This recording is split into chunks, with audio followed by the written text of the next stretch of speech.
Wondered how to create a portfolio that not only stands out but also builds your confidence, you're in the right place. In today's deep dive, we're breaking down everything you need to know to craft a VA portfolio that'll leave potential clients saying, wow, I need this person on my team. Stay tuned for actionable tips, real-life examples, and everything you need to know to level up your portfolio and land those dream clients. Let's get started. Bullseye. Hey everyone, and welcome to the Deep Dive. We're diving into how to craft a VA portfolio that really pops today. Yeah, a standout portfolio. Exactly. And you know, we've got some seriously awesome source material to help us out. Oh, yeah. It's packed with tips to make your portfolio shine and attract those dream clients. Nice. And here's a little secret. You don't even need a ton of past clients to get started. That's right. A lot of people think portfolios are only for seasoned pros, but That's not true for VAs. not at all in the VA world. It's your calling card, even when you're fresh on the scene. You know what I mean? Totally. Yeah. Okay, so our source today really stresses the importance of a strong, compelling intro. Like, it's not enough to just say, hey, I'm a VA. Nope. They recommend something more along the lines of, I help small businesses streamline operations by handling tasks like social media, email marketing, and admin work so you can focus on growing your business. I like that. Right. What are your thoughts on that approach? You know, that example intro is brilliant because it instantly speaks to a pain point so many small business owners have. Which is? Too much on their plate. By positioning yourself as the solution to that problem, you're showcasing value right from the start. Instead of just stating your title. Exactly. You're highlighting the benefits clients get from working with you, like freeing up their time and allowing them to focus on what they do best. It's like walking into a bakery and seeing a sign that just says bread versus one that describes the warm, fresh-baked sourdough and mouth-watering detail. Ooh, I like where you're going with this. You want to entice those clients from the get-go. Absolutely. You want them to think this is exactly the kind of help I need. Yes. Okay, so speaking of showcasing what you can do, let's move on to the projects you choose to highlight in your portfolio. Okay, Our source suggests a less is more approach. I agree with that. Don't just throw every project you've ever done into your portfolio. Wait, no. Be way more strategic about it. Okay, so how do we decide what makes the cut? This is where you need to step into your potential client's shoes, like what projects would really impress them, what demonstrates the specific skills you're marketing. Okay, I see what you're saying. Let's say you specialize in social media for health coaches, right? Instead of just listing social media management as a service, showcase your expertise in wellness-specific strategies. Could you give us some examples of how to do that? Absolutely. Talk about creating engaging content that resonates with health-conscious audiences.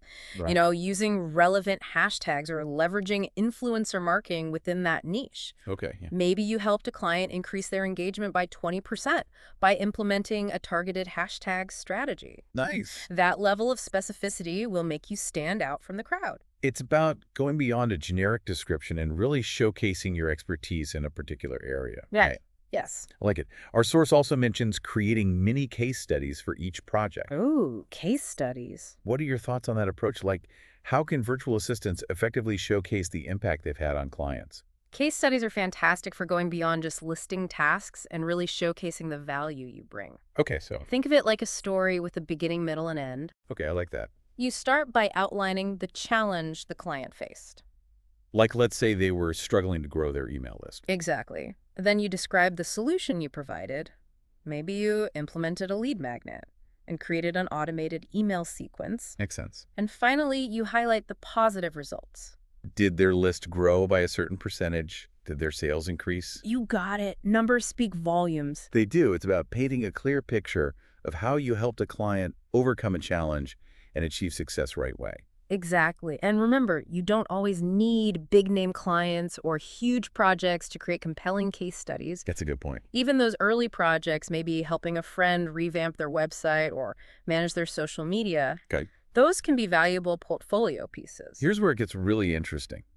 Our source specifically points out that you can showcase work you've done for friends, family, or even pro bono projects, especially when you're first starting out. Especially when you're first starting out, yeah. How does that work in practice?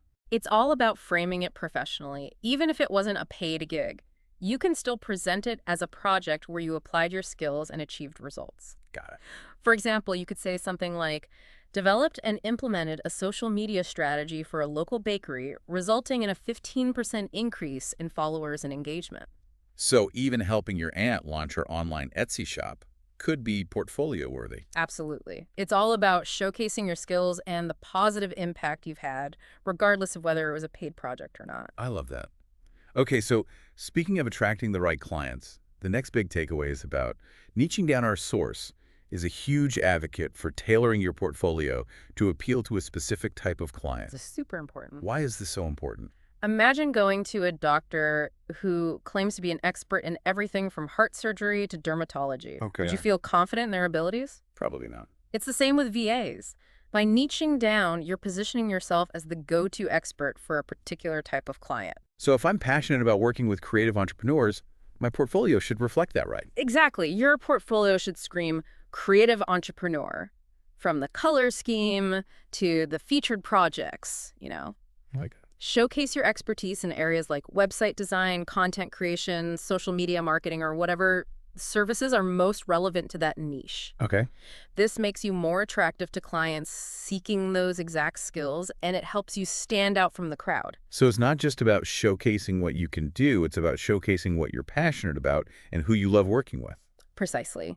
When you niche down, you attract clients who are a perfect fit for your skills and interests, which leads to happier, more successful working relationships. Makes total sense. Okay. Okay, now, another point our source emphasizes is the power of social proof. Social proof. Why are testimonials and reviews so crucial for a VA portfolio?